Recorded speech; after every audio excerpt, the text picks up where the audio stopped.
The wonderful musician. There was once a wonderful musician, who went quite alone through a forest and thought of all manner of things, and when nothing was left for him to think about, he said to himself, "Time is beginning to pass heavily with me here in the forest. I will fetch hither a good companion for myself." Then he took his fiddle from his back, and played so that it echoed through the trees. It was not long before a wolf came trotting through the thicket towards him. "Ah, here is a wolf coming. I have no desire for him," said the musician.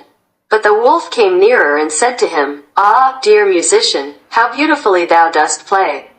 I should like to learn that, too." "It is soon learned," the musician replied.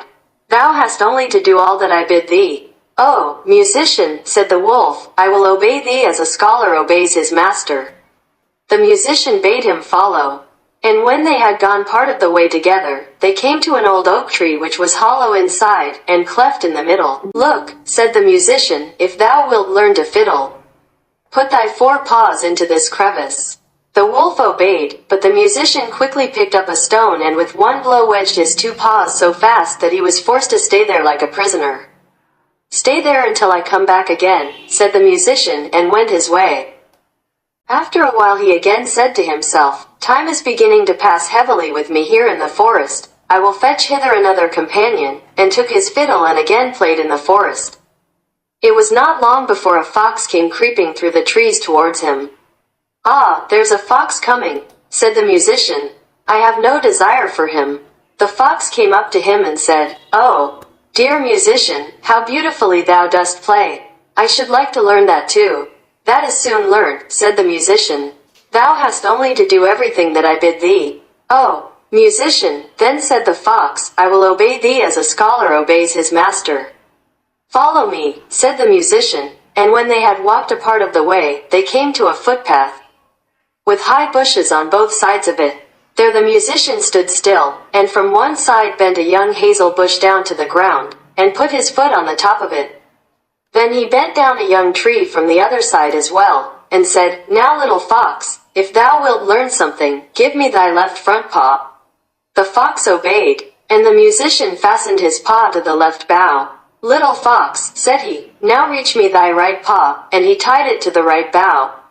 When he had examined whether they were firm enough, he let go, and the bushes sprang up again, and jerked up the little fox, so that it hung struggling in the air. "Wait there till I come back again," said the musician, and went his way. Again he said to himself, "Time is beginning to pass heavily with me here in the forest. I will fetch hither another companion." So he took his fiddle, and the sound echoed through the forest. Then a little hare came springing towards him. "Why, a hare is coming," said the musician, "I do not want him." "Ah, dear musician," said the hare, "how beautifully thou dost fiddle. I too should like to learn that." "That is soon learned," said the musician. "Thou hast only to do everything that I bid thee." "Oh, musician," replied the little hare, "I will obey thee as a scholar obeys his master." They went a part of the way together until they came to an open space in the forest, where stood an aspen tree. The musician tied a long string round the little hare's neck, the other end of which he fastened to the tree. "Now briskly, little hare, run 20 times round the tree," cried the musician. And the little hare obeyed, and when it had run round 20 times, it had twisted the string 20 times round the trunk of the tree, and the little hare was caught. And let it pull and tug as it liked, it only made the string cut into its tender neck. "Wait there till I come back," said the musician, and went onwards. The wolf, in the meantime, had pushed and pulled and bitten at the stone, and had worked so long that he had set his feet at liberty and had drawn them once more out of the cleft. Full of anger and rage he hurried after the musician and wanted to tear him to pieces. When the fox saw him running, he began to lament, and cried with all his might, "Brother Wolf, come to my help. The musician has betrayed me."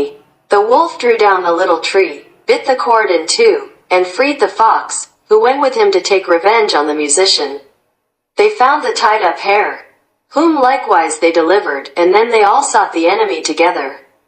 The musician had once more played his fiddle as he went on his way, and this time he had been more fortunate. The sound reached the ears of a poor woodcutter, who instantly, whether he would or no, gave up his work and came with his hatchet under his arm to listen to the music. At last comes the right companion, said the musician, for I was seeking a human being, and no wild beast. And he began and played so beautifully and delightfully that the poor man stood there as if bewitched, and his heart leapt with gladness. And as he thus stood, the wolf, the fox, and the hare came up, and he saw well that they had some evil design.